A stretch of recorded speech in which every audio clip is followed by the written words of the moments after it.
Hi, my name is Irene Muchemi-Ndiritu, and I'm the author of Lucky Girl.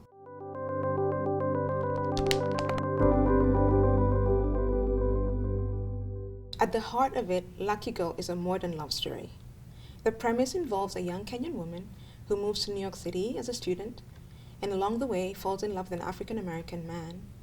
And all that should be simple, except for the fact that her mother, who is a very dominant force in her life, completely rejects relationship. My favorite character in the book is Soila's best friend, Letitia. Tisha is a self-confident, no-nonsense black woman. She doesn't suffer fools gladly. At the same time, she's compassionate and protective of her friends. She's extroverted and a ball of fire, and therefore a perfect match for Soila, who is a person who lives in her head and isn't sure of her place in the world.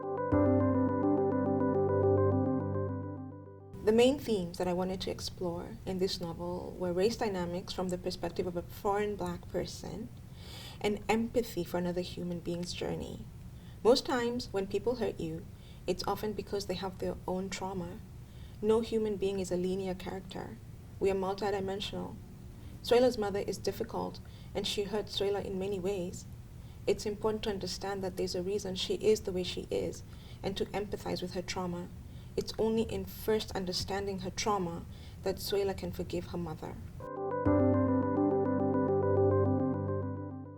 I did not decide that I wanted to become a writer. I always knew since I was little that I wanted to be a writer. I just didn't have the courage to go for it. And I finally went for it when I turned 40. And I know that's late in life, but I'm so glad I did. Because it's really my passion, and I'm so glad I did it, finally. The book that was important to me when I was younger is a book called Zenzele, A Letter for My Daughter. I read this book in the late 90s, around the time I had arrived to the United States. It's a letter from a Zimbabwean mom to her daughter who is attending Harvard. She wants her daughter to not forget her roots, to understand that her parents came from a different time, from abject poverty and colonization, and that their success has come from self-drive.